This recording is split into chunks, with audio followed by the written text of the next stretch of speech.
Bismillahirrahmanirrahim.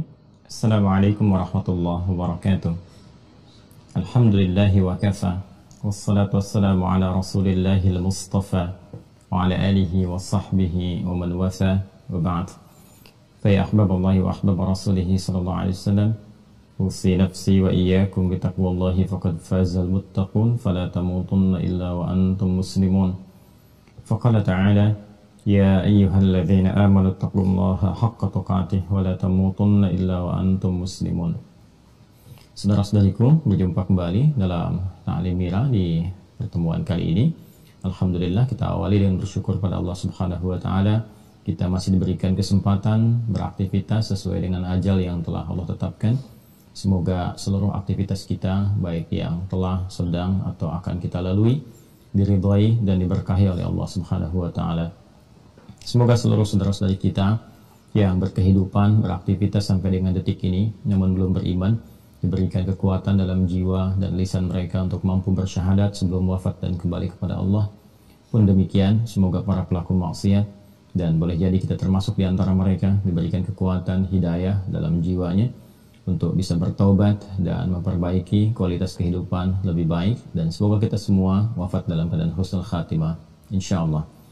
Baiklah, kita akan mencoba melanjutkan kajian kita di pertemuan subuh kali ini waktu Indonesia bagian Barat, masih dalam pembahasan pokok yang kedua dalam dinul Islam, yaitu pokok ibadah, dan telah kita masuki dari pokok yang kedua itu tentang ibadah di bagian yang pertama, yaitu amalan pokok dalam ibadah berupa salat. Di pertemuan yang lalu kita telah hadirkan pengantar pokok terkait dengan fikih salat ini, yaitu tentang tata cara bagaimana memahami filosofi salat, mengapa kita mesti menunaikan salat, kemudian dalil-dalil yang terhubung pada perintah salat baik dalam Al-Quran ataupun hadis-hadis Rasulullah SAW yang mengonfirmasi keterkaitan antara salat dengan iman, ibadah dengan akidah. Pun demikian, kita juga telah membahas tentang manfaat-manfaat salat yang bila kita kerjakan, justru seluruh manfaat dari ibadah ini akan kembali kepada pribadi dan diri kita masing-masing. Untuk itu, tentunya kita berharap bahwa saat kita dapat menunaikan sholat ini, mengonfirmasi kekuatan iman dalam diri kita. Kemudian yang kedua, menghadirkan manfaat seperti yang telah Allah sampaikan dan dirasakan betul oleh orang-orang yang berkehidupan di masa Rasulullah SAW ketika diajarkan oleh Nabi tata cara sholat dengan cara yang benar. Maka ketenangan bisa diraih, kebahagiaan, kesuksesan, dan puncaknya adalah keterhubungan dengan Allah Subhanahu wa taala yang itu menjadikan kenikmatan dalam hidup bisa dirasakan. Untuk itulah hari ini kita akan mencoba memasuki bagian pokok tentang teknis pelaksanaan tata cara dan hal-hal yang terkait dengannya. Karena itulah kemudian kita akan langsung saja memulai pembahasan subuh ini terkait dengan tata cara, ya. Jadi kita sudah masuk kepada praktek.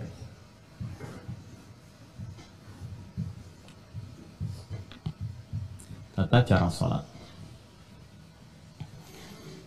Mohon berkenan untuk diingatkan bahwa bagi yang baru bergabung dengan sesi pertemuan kita di kesempatan ini, mohon agar dapat meluangkan waktu, melapangkan hati, belajar pada video-video sebelumnya, ta'lim sebelumnya, sehingga ada ketersambungan dengan materi kita pada saat ini.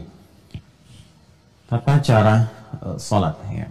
Kita mulai sebelum kita menjelaskan tentang praktek sholat dari tata caranya dan juga terhubung pada keterangan-keterangan baik dalam Al-Quran ataupun hadis-hadis Nabi Muhammad SAW. Kita ingin lihat dulu untuk penguatan antara korelasi iman dengan ibadah yang saling terhubung satu dengan yang lainnya. Ini ada syariat, ini ada akidah, di sini ada syahadatain. Alhamdulillah, alhamdulillah. Di sini kemudian kita beri contoh yang pertama. Ini tertukar, ya. Di sini akidah, di sini syariat. Di sini akidah. Di sini syariat. Kemudian ini syahadat, wujudnya syahadatain. Asyhadu an la ilaha illallah, asyhadu anna Muhammadar Rasulullah.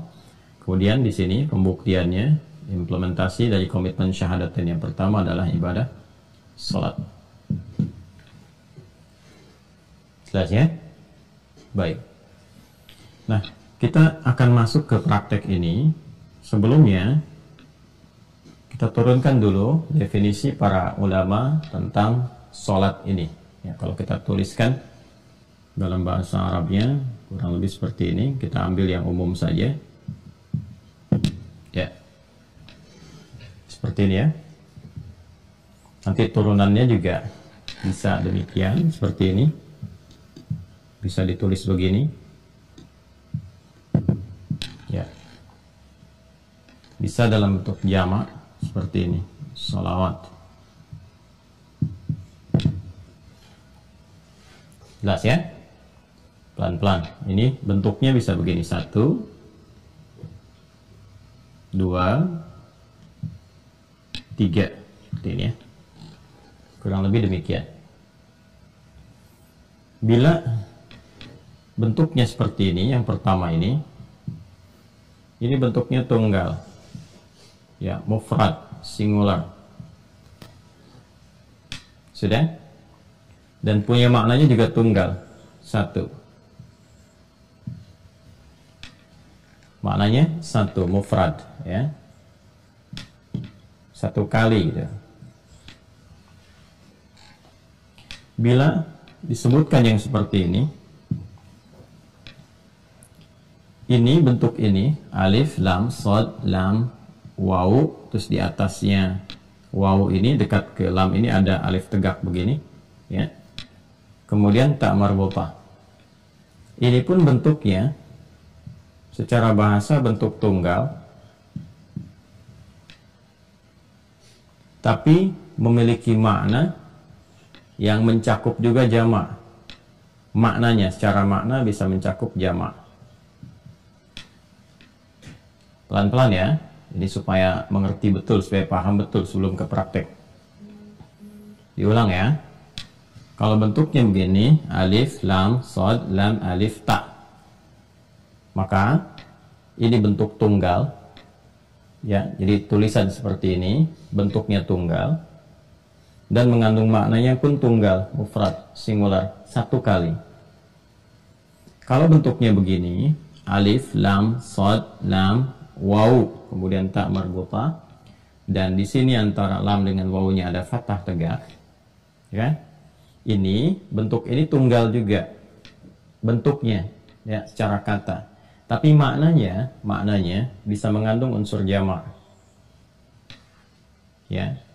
Contoh misalnya, kalau saya katakan bentuk seperti ini tunggal tapi mengandung unsur jamak, meliputi sesuatu yang banyak. Seperti al-ins, ya, atau insan. Baik, kalau disebutkan al-ins menunjuk pada sifat kelembutan, keramahan, penampakan, insan, totalitas aktivitasnya, itu kan bentuknya tunggal, kan? 1. Tapi dia mencakup cakupan yang luas, baik laki-laki atau perempuan. Insan itu kan manusia, mau manusianya laki-laki, mau perempuan dan sebagainya. Jadi ada satu bentuk, satu kata yang dalam bahasa itu cakupannya bisa luas, bisa mencakup banyak, ya.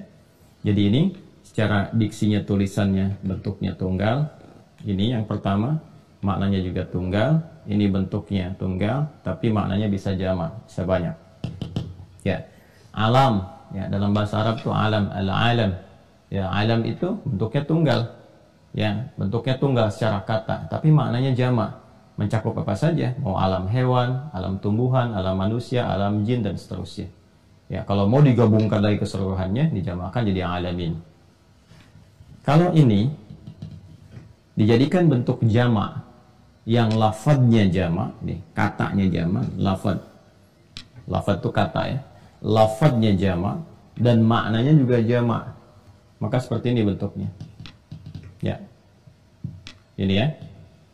Salawat ini. Ini lafadznya jamak. Sudah? dan maknanya pun jamak.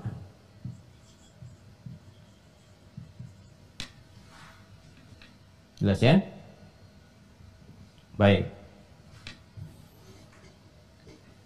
Ini tiga ini penting saya sampaikan karena nanti kalau kita menemukan bacaan dalam Al-Quran ataupun hadis-hadis Nabi Muhammad SAW mencakup tentang ini, kita bisa memahami maknanya kemana. Ya? Contoh misalnya, kalau ini sudah jelas ini tunggal, jadi tidak perlu diperdalam lagi. Yang ini nih, ya bentuknya tunggal, tapi maknanya bisa jamak. Ya, maksudnya apa? Kalau disebutkan seperti ini, ya ini yang dimaksudkan adalah menuju kepada pengertian sholat ke sini, sholat, tapi mencakup semua jenis sholat keseluruhannya.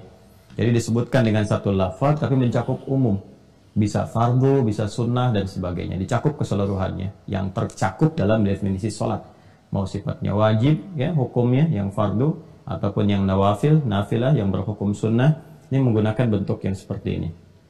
Ya, contoh Al-Baqarah di ayat ketiga misalnya, ya kan? Itu kalimat salat pertama dalam Al-Quran. Alladzina yu'minuna bil ghaib, ya, wa yuqimunas shalah. Alladzina yu'minuna bil ghaib wa yuqimunas shalah. Coba buka deh mushafnya. Ya, buka. Kalau Anda buka mushaf tulisannya harus begini. Yang bentuk kedua ini. Alif, lam, sod, lam, kan wawu, fathah tegak, tak marbutah. Harus berbentuk yang begini. Ya, bukan yang nomor 3 atau nomor 1. Nomor 2 yang ini. Jelas ya? Nanti ada ilmu rasam juga. Ya, ilmu rasam itu ilmu tentang tulisan. Di Al-Quran itu kan saat dituliskan di mushaf, itu mencakup jenis-jenis bacaan dan makna. Tercover di situ, makna dan bacaannya. Itulah mukjizatnya Al-Quran. Saat dibacakan, saat dituliskan pun nggak boleh sembarangan ya tulisannya. Makanya saya sarankan kepada teman-teman atau juga nanti ada adik-adik yang masih menulis atau di kuliahan, ya kan, bikin skripsi, tesis atau disertasi, kalau sudah akan menyantumkan ayat, saran saya jangan diketik sendiri, ya masukkan misalnya, taruhlah ada dari aplikasi misalnya, ya, atau misalnya ada ya feature-feature tentang Quran yang bisa Anda copy paste dimasukkan, karena dari tulisannya ini punya mencakup makna dan lafaz tersendiri, ya. Jelas ya? Seperti ini gambarannya. Alladzina yu'minuna bil ghaib, orang-orang takwa itu adalah orang-orang yang senantiasa meningkatkan imannya. Kalau pakai fi'il mudhari berkelanjutan ya, diterjemahkan lanjut terus-menerus, yang senantiasa meningkatkan imannya. Dengan cara apa? Ya, dia berusaha menunaikan secara maksimal ya salatnya dengan sempurna, wa yuqimunas shalah, berusaha menunaikan maksimal ya salatnya. Jadi bentuknya tunggal salat tapi mencakup bentuk jama'. Apa saja ya jenis salatnya, bisa yang fardu, bisa yang sunnah. Jadi kalau orang itu imannya sudah mulai mau meningkat, singkatnya jangankan yang fardu, yang sunnah pun dia kejar. Ya, ini indikator peningkatan iman itu sudah mulai meningkat ya dari aspek ibadahnya. Di pertemuan-pertemuan lalu kita sudah menyampaikan bahwa ibadah ini selain mengonfirmasi keberadaan iman, juga menjadi indikator, ukuran atau parameter kekuatan iman seseorang. Jadi kalau ibadahnya meningkat, ini menunjukkan imannya kuat. Ya, kalau ibadahnya di pokok-pokok saja, imannya standar. Kalau ibadahnya yang pokok pun menurun, malas-malas dikerjakan, maka ini menunjukkan cahaya imannya lemah. Nah, maka di sini ketika menggunakan bentuk tunggal dengan makna jama', ini mencakup semua jenis sholat. Ya, jadi kalau orang sudah mau meningkatkan imannya, alladzina yu'minuna bil ghaib, semakin dia ingin tingkatkan, maka semua jenis sholat-sholat yang pernah diajarkan Rasulullah, disebutkan, diisyaratkan dalam Al-Quran, dia coba keluarkan, dia tunaikan. Ini yang dimaksudkan bentuknya tunggal, tapi mencakup maknanya jama', luas. Kalau sudah seperti ini, as-salawat, ini, alif, lam, sad, lam, waw, alif, tak maftuhah, gini, tak terbuka, maftuhah. Ini yang dimaksudkan bentuknya jama'. Sudah? Lafadznya jama', maknanya jama'. Kalau ada bentuk seperti ini di dalam Al-Quran ataupun hadis-hadis Nabi Muhammad SAW, pada umumnya menunjuk makna salat fardu. Ya, salat fardu. Kalau yang seperti ini, bentuk ketiga, yang berhukum wajib. Baik, salat fardu itu kan waktunya ada 5 kan, 17 rakaat. 5 waktu 17 rakaat. Ya. 5 waktu subuh, zuhur, asar, maghrib, isya, ya kan? Baik, nah itu 17 rakaat. Oke, 2 4 4 3 4, 2 subuh, 4 zuhur, 4 asar, 3 maghrib, 4 isya. 5 ini kan bentuk jamak. Ya, saya ulang ya. 5 ini bentuknya jamak. 1 tunggal, ya kan? 2 itu sudah mutsanna dalam bahasa Arab, bentuk 2 dual. Kemudian lebih daripada itu sudah masuk kepada bentuk jamak. Nah, 5 waktu ini karena masuknya jamak, untuk menunjukkan bahwa ini pokok, dan pokok itu kan sifatnya wajib.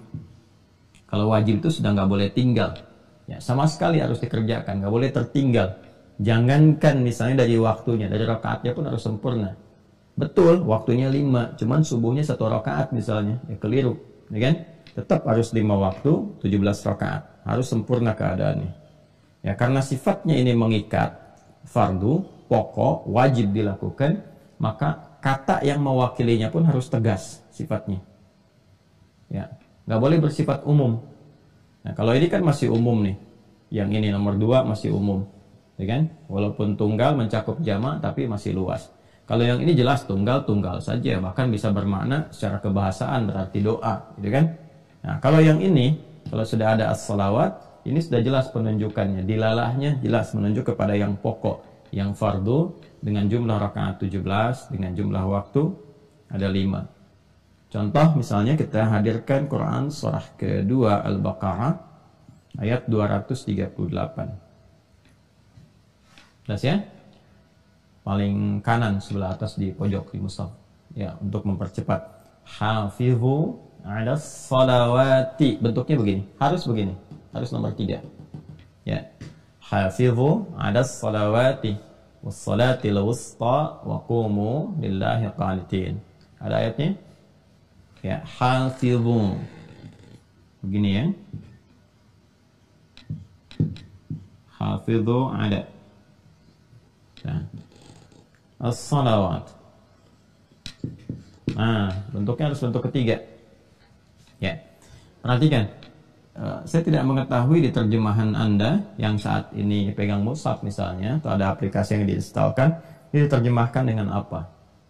Ya, walaupun boleh jadi ini rata-rata yang umumnya terjemahkan dengan jagalah gitu kan. Jagalah oleh Anda sekalian waktu-waktu sholat, ya. Jagalah oleh Anda sekalian ya sholat-sholat yang telah ditetapkan. Jadi kalau sudah bentuknya begini, ini yang dimaksudkan sholat fardu yang pokok.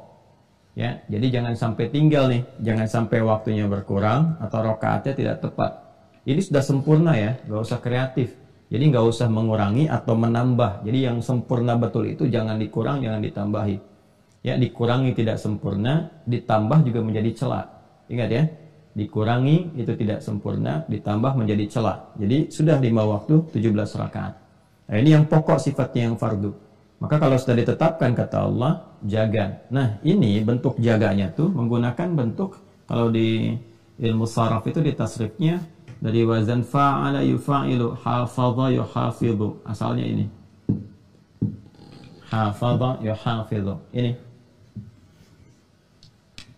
Ya.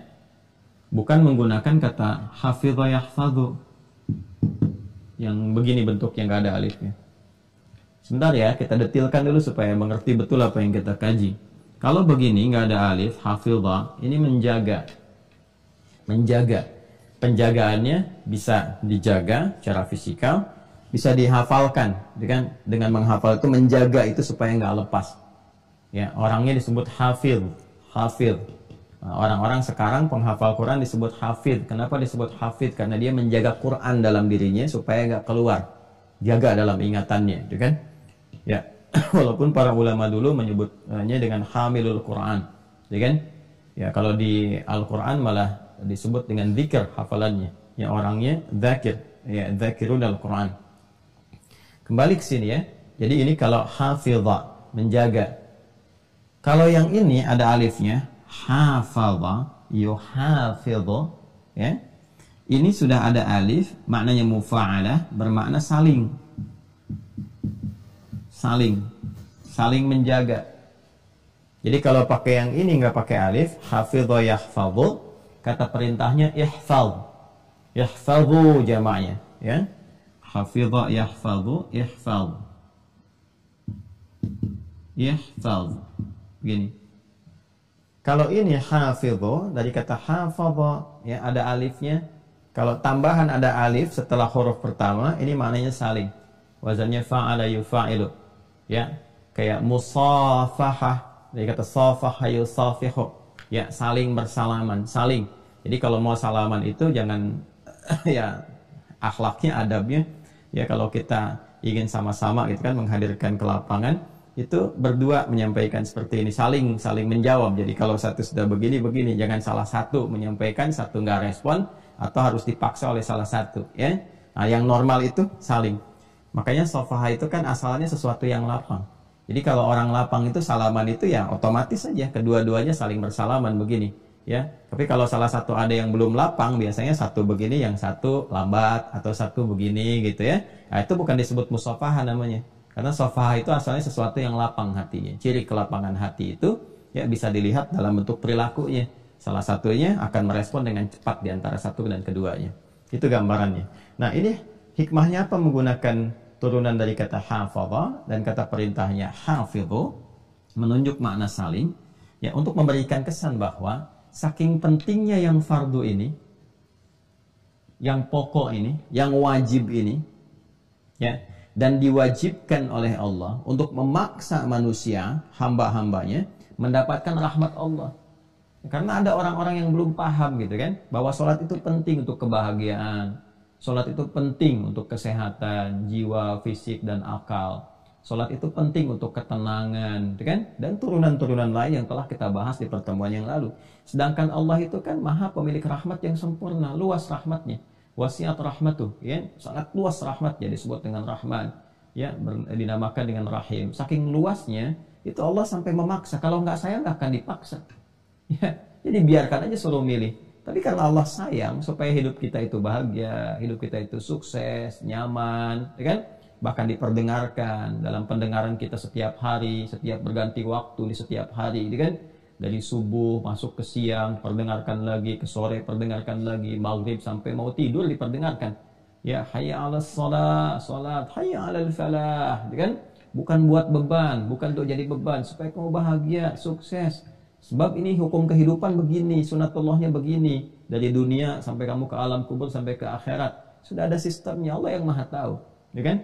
Dan tanda kepatuhan kita kepada Allah. Dipaksa itu, hukum wajib ini sifat memaksa karena sayang. Ilustrasinya begini secara sederhana ya, walaysa kamitslihi syai'. Orang tua itu kalau melihat ada sesuatu yang penting, anaknya ngeyel, dipaksa kan? Udah kamu pergi aja. Kenapa sih mau? Kok sebanyak tanya? Nah kan, kalau udah banyak tanya-tanya begitu, udah langsung disiapin, dipaksa gitu kan? Ya kalau perlu ditarik dan sebagainya. Pada sesuatu yang sangat penting. Ya, hari mau wisuda masih santai-santai. Udah tahu macet masih santai-santai. Akhirnya kan dipaksa kan? Ya, dan seterusnya. Gitu. Dan macam-macam lah yang mungkin bisa terjadi dalam kehidupan kita. Nah ini seperti itu. Allah tuh Rabbi Rahman. Ibu punya rahim. Ya, di tempat itu disayang-sayang luar biasa. Sedangkan Allah maha pemilik sifat semuanya. Maka wajar kalau menetapkan hukum wajib itu untuk memberikan kesan rahmat yang sangat luas, ya. Nah ini, saking pentingnya ini diminta kita itu saling menjaga, karena boleh jadi yang satu itu tidak ingat, ya, lupa atau tidak sadar, kan itu sudah wajar ya. Kalau sudah lupa kan suka nggak ingat gitu kan. Nah ini kalau satu itu lupa, tidak tahu waktu, yang lain mengingatkan, ya.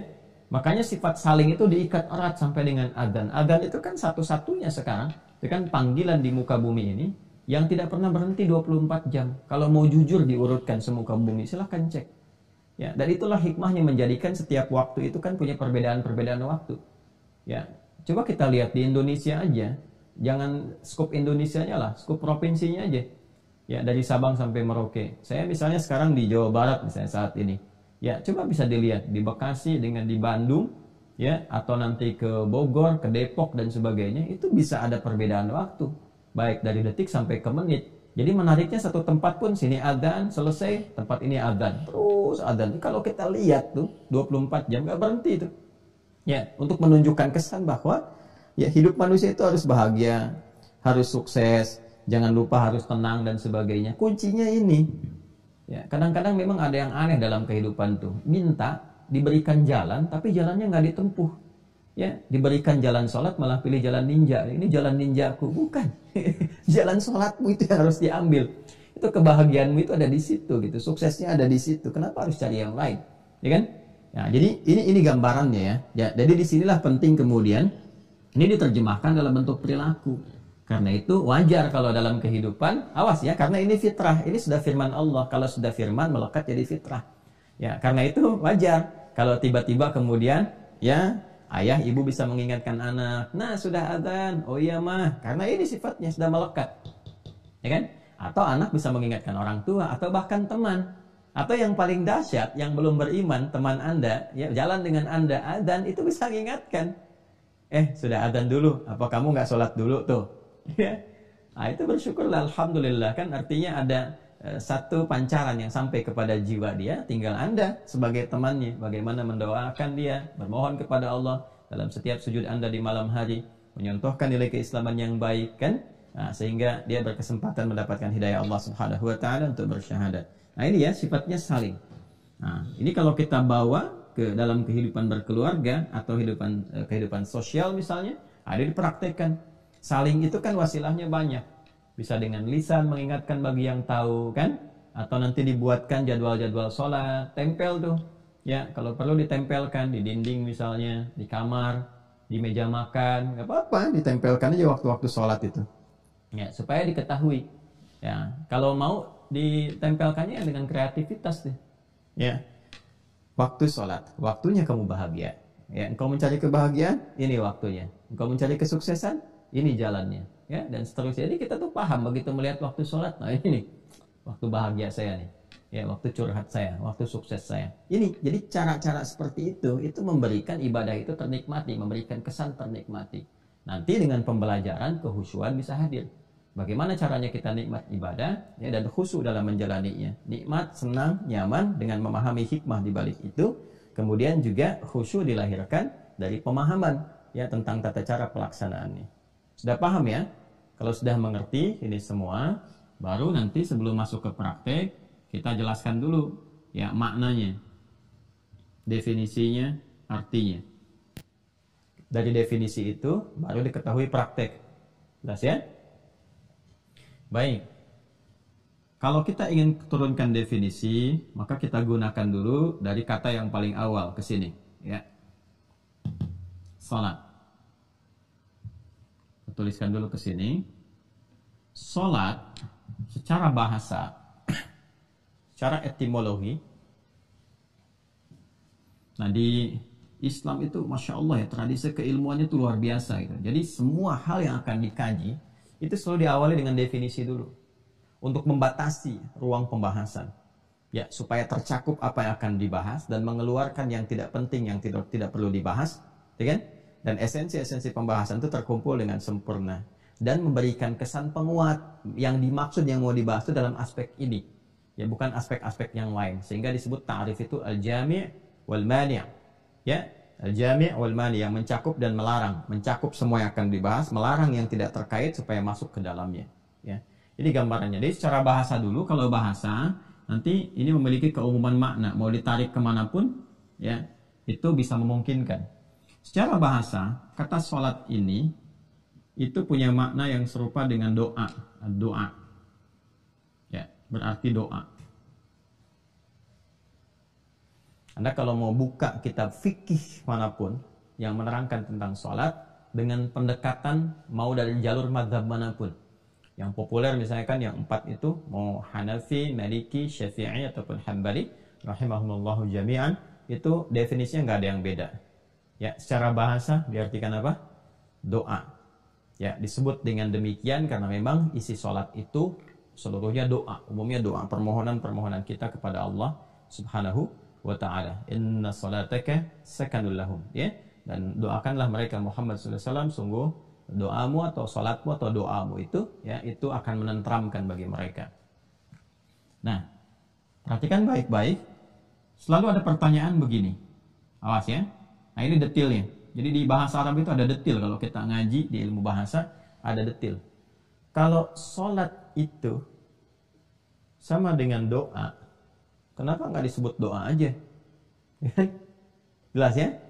Kalau sholat sama dengan doa, kenapa nggak disebut doa aja? Ya, nah inilah uniknya dalam bahasa Arab itu ada kekayaan literasi kata gitu ya. Jadi satu makna itu ya atau satu kata itu maknanya bisa berbeda dengan kata yang lain yang kadang-kadang orang-orang awam mengartikannya dengan serupa. Ya, seperti pujian itu ada detil ya. Ada alhamdu, ada astana misalnya. Ya, kapan itu digunakan? Seperti duduk, ada jalasa, ada qa'ada. Kapan itu digunakan? Ada detilnya. Jadi kalau kita katakan sholat itu doa, kenapa nggak disebut doa aja ibadahnya? Gitu kan? Ya, Anda bisa katakan begini, wah kalau doa kan sifatnya masih umum, ya kan? Tapi sholat kan khusus, boleh seperti itu, ya. Nah, hanya detilnya adalah kita temukan di kalimatnya, gini. Kita temukan di kalimatnya. Perhatikan baik-baik ya. Dengan membahas detil katanya itu, kita akan temukan kemudian dari akarnya. Doa ini, akarnya dari kata da'a yada'u. Da'a yada'u. Ya, doaan. Wa da'watan. Dakwah juga dari sini. Dakwah itu menyeru, ya mengajak dan sebagainya. Ya, ada unsur memohon juga di dalamnya. Kalau kepermohonan jadi doa, ya, doa itu bahasa Indonesia dari bahasa Arab ya. Dan kita itu bahasa Indonesia banyak sekali menyerap dari bahasa Arab, banyak sekali. Ya, bahkan ada yang di ya lembaga-lembaga pemerintahan, majelis permusyawaratan rakyat itu bahasa Arab semua. Majelisnya bahasa Arab, permusyawaratan bahasa Arab, rakyat bahasa Arab ya. Dewan perwakilan rakyat bahasa Arab juga semua itu. DPR tuh bahasa Arab semua isinya tuh. Dewan dari kata diwan, kan? Kemudian apalagi perwakilan wakil bahasa Arab ya. Ya diberikan awalan dan akhiran aja gitu kan. Kemudian rakyat ya dari bahasa Arab juga. Ya jadi banyak dari bahasa Arab terserap ya karena asimilasi yang dulu terjadi. Langsung ke sini saja ya. Ini doa. Dari kata da'a, asal katanya, kalau sifatnya permohonan disebut doa, kalau ajakan disebut dengan dakwah. Nanti kan baik-baik ya. Salat akar katanya. Ya, kalau saya bilang akar berarti ke awalnya, infinitifnya. Ya, kadang-kadang saya melampaui di tasrif ya, derivasi kata sorof untuk menemukan ke akar awalnya. Ini yang penting saya tekankan karena ada beberapa yang kadang-kadang kurang memahami. Ya, ketika saya misalnya menerangkan, taruhlah turunan kata misalnya kan, ahsana yuhsinu, dia kan, ihsan. Kalau saya katakan ihsan itu akar kata awalnya itu dari kata hasuna, gitu kan. Nah, karena ada yang suka keliru paham. Salah tuh Ustaz Adi, harusnya dari ahsana. Nah, itu bicara tasrif. Kalau kita bicara tasrif betul ahsana yuhsinu ihsanan. Tapi kalau kita ingin menggali sisi kebahasaan yang paling awal, ahsana itu kan ketika diberikan tambahan hamzah di depannya. Asal dari awalnya adalah hasuna atau al-husnu. Jadi kalau saya sedang bicara awal dari ilmu bahasa, ini menunjuk kepada dasar yang paling utama. Ya. Dasar yang paling utama di sini, kalau kita gali akarnya, itu dari wawu, sod, lam. Ya. Kalau ini da'a, ya kan? Ini alifnya asalnya wawu. Ya. Kemudian karena di akhir nanti ada rumus di'ilat menjadi alif. Ya. Singkatnya huruf ilat itu ada 3 nanti disingkat dengan ayu, alif, waw, ya. Perhatikan baik-baik ya. Da'a begini, ini dari kata wasala. Wasala yasilu ya, silatan kemudian ke sini salat. Ini secara bahasa adalah sesuatu yang tersambung erat, terkoneksi kuat. Ya, atau sesuatu yang sampai ke tujuan.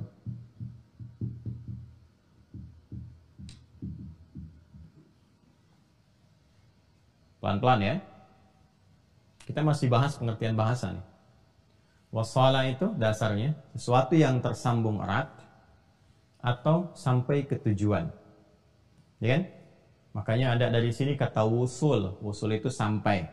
Ya. Wasala Muhammad في Sumatera أمس الساعة 7 صباحا ya, Muhammad sampai di Sumatera kemarin jam 7 pagi ya, itu sampai ke tujuannya, jelas ya. Sesuatu yang tersambung atau terhubung secara erat. Juga akarnya dari sini. Sila, wasala yasilu, ya, ada waslan, wusul, silatan, silah. Sila. Wesel itu dari bahasa Arab juga tuh, wesel. Artinya sesuatu yang sampai, kalau ngirim diharapkan sampai ke tujuan. Ya. Silah, sesuatu yang terhubung erat. Masih ingat silaturahim? Ya kan? Silaturahim, kalau Anda mau kumpul-kumpul kan Anda katakan saya mau silaturahim dulu, ya kan? Nah, silah itu artinya sesuatu yang terhubung dengan kuat. Ya, rahim, satu bentuk perhatian, kasih sayang yang bersumber dari hati yang paling dalam. Bentuk perhatian, kasih sayang yang bersumber dari hati yang paling dalam. Jadi diharapkan dengan bertemu itu, ya kan? Bisa saling ngobrol, bercengkrama, cerita, sehingga melahirkan rasa perhatian, ya kan? Berkasih sayang secara umumnya satu dengan yang lainnya, sehingga melampaui ruang, ya bahkan waktu dari tempat Anda berkumpul sebelumnya. Jadi suksesnya silaturahim itu bukan saat kumpulnya. Kalau saat berkumpul Anda menyapa, wajar orangnya ada. Nanti setelah selesai itu, itulah saat Anda mampu mendoakan kawan Anda itu. Mampu menyapa dia, bertanya kabarnya. Itu yang dimaksudkan silaturahim. Jadi tetap terhubung dengan erat walaupun sudah berpisah ruang. Walaupun sudah berbeda waktu keadaannya. Dari pertama kali bertemu itu. Itu yang disebut dengan silah. Nah, ibadah yang melatih kita sehingga terhubung erat dengan Allah Subhanahu wa taala itu puncaknya. Ya, Anda dengan manusia aja bisa berhubungan erat. Kenapa dengan Allah terpisahkan? Kan? Ya, Anda dengan manusia bisa ingat. Kenapa dengan Allah bisa lupa? Ya, antakulu yaumal qiyamati inna kunna an hadzal ghafilin. Itu di penghujung ayat 172. Ya, surah ke-7 itu Al-A'raf. Ada orang-orang yang lupa. Mengatakan kepada Allah, saya lupa ya Allah. Ya, nasullaha, yang mereka lupa dengan Allah. Kok bisa gitu? Dengan manusia bisa ingat, dengan penciptanya sendiri dia lupa. Nah, maka kita dilatih oleh Allah, ya kan? Untuk melakukan ibadah yang sifatnya diwajibkan, sehingga dengan itu mengoneksikan diri kita, menghubungkan erat dengan Allah Subhanahu wa taala. Nah, ibadah yang melatih diri kita itu sehingga terhubung selalu terkoneksi dengan erat ya kepada Allah Subhanahu wa taala, itu ibadahnya disebut dengan salat. Ya, jadi ketika menunjuk makna kebahasaannya terkait dengan ibadah, makna kebahasaannya kenapa disebut salat? Tidak langsung disebut dengan doa, ya, karena perhatikan di sini ada unsur penekanan dari sifat konektivitas yang ini ditekankan, bahwa ibadah yang ditetapkan nama ini memberikan kesan bahwa dengan kamu sholat itu kamu terhubung erat dengan Allah Subhanahu wa taala. Dan doa-doa yang kamu bacakan pun kalau sudah terhubung itu yang sampai ke tujuan, sampai kepada Allah. Ya. Jadi bagaimana Anda bisa berdoa dalam sholatnya, doanya bisa sampai, bisa khusyuk kalau Andanya nggak tersambung dengan Allah. Ya. Kan ada orang yang berdoa tapi nggak terhubung kan? Pikirannya memikirkan pekerjaan, lisannya berkata Allahu Akbar, tapi di pikirannya masih ya amalhu akbar, handphonehu akbar dan sebagainya. Handphonenya yang lebih besar, yang banyak difikirkan, pekerjaannya, status sosialnya dan sebagainya. Jadi ketika disebutkan sholat, ini dari namanya dan memberikan sebuah kesan yang kuat kepada kita. Kalau sedang sholat ya nyambung, ya. Ya, kalau sedang sholat, tepikan yang lain. Bangun konektivitas terhubung dengan Allah. Supaya apa? Supaya apa yang kita mohonkan dari kebutuhan kita itu, yang kita ingin bahagia, ingin sukses, ingin tenang hatinya, punya persoalan yang ingin disampaikan, pengen dijawab doanya, supaya sampai kepada Allah ini semua, maka terhubunglah. Ya, jelas ya? Nah, ini jadi kenapa disebut sholat secara bahasa, dia mengandung unsur doa, ya, tapi tetap diberikan nama dengan sholat, bukan dengan kalimat doa, ingin menekankan ini, ketersambungan kepada Allah yang kuat, sehingga dengan ketersambungan itu, doa-doa yang disampaikan itu, sampai kepada Allah, dan mudah untuk dikabulkan. Jelas sampai sini? Jelas ya? Jadi kalau Anda ngaji di kitab-kitab fikih, Anda sampainya ke sini. As-salatu lughatan ad-doa. Salat secara bahasa itu doa, selesai. Tapi kalau Anda ingin dalami sampai ke sini, ya, ke fikih lughah, nanti mungkin di pertemuan berikutnya ya, kalau kita coba ada kesempatan kita tunjukkan beberapa referensi tentang buku-buku kebahasaan, sehingga nanti kalau Anda tanya yang senang baca, senang cari referensi, nah ini Anda bisa cari di kitab ini, kitab ini, kitab ini ya. Ini gambarannya seperti ini. Nah, ini baru secara bahasa. Jadi sekarang mengerti kenapa disebut dengan sholat Ayo sholat, sholat, sholat. Maksudnya apa? Ya, jaga ketersambungan dengan Allah. Kalau sudah terhubung, pasti dapat perhatian. Anda terhubung dengan pimpinan, punya koneksi. Saya punya koneksi nih di sini, tuh, kan? Berarti yang diharapkan apa? Perhatian, kan? Nah, sekarang konektivitas Anda terhubungnya ke Allah. Apa yang terbatas bagi Allah? Gak ada. Ya, semua tercakup. Karena itu orang-orang yang telah tuntas sholatnya, maka ciri khasnya kalau benar sholatnya itu, ya ada ketersambungan. Ya, ketersambungan itu yang disebut dengan zikir. Hasilnya disebut dengan zikir. Zikir itu kan ingat. Ya, tersambung itu kan ingat, terkoneksi, ingat. Ya, terhubung. Terhubung. Itu yang disebut dengan zikir namanya. Ya, sehingga ketika kita pun diminta oleh Allah menunaikan sholat, balik lagi ke Quran surah ke-20 Toha ayat ke-14, itu faedahnya untuk menyambungkan keadaan kita dengan Allah.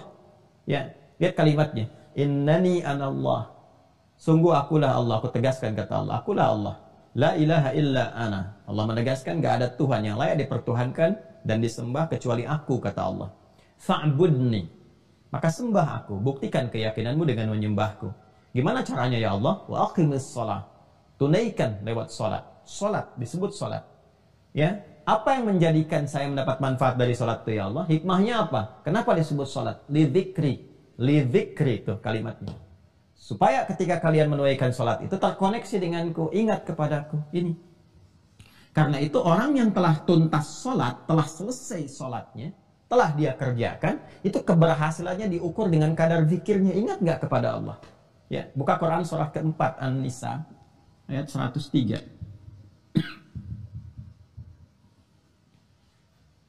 Ya, Quran surah 4 An-Nisa ayat 103. Fa idza qadaytumus shalah, maka jika Anda telah tuntas mengerjakan salat, fadhkurullaha. Ya. Kalau kita terjemahkan biasa, berzikirlah kepada Allah. Zikir itu apa? Ingat. Ingat itu apa? Terkoneksi, tersambung. Ya. Coba lihat di jaringan Anda sekarang yang sedang online. Coba lihat. Kalau Anda buka konektivitas, connectivity jaringan, coba tersambung kan? Tersambung atau terputus? Coba lihat di pinggir komputer Anda itu sebelah kanan. Ya, atau atas tuh. Sinyal terputus, sinyal tersambung kembali. Tersambung itu ya ini zikir. Ya. Fadhkurullaha, maka orang yang telah tuntas mengerjakan sholat itu, ciri khas keberhasilan sholatnya itu bisa terlihat akan konektivitasnya kepada Allah. Segera sambungkan dirimu, koneksikan. Ya, maka orang yang telah tuntas sholatnya selesai, kalau benar-benar berhasil, maka dalam berdirinya qiyamah, dalam duduknya wa qu'uda, bahkan dalam tidur berbaringnya wa ala junubikum, itu tersambung dengan Allah. Orang yang sudah tersambung terjaga.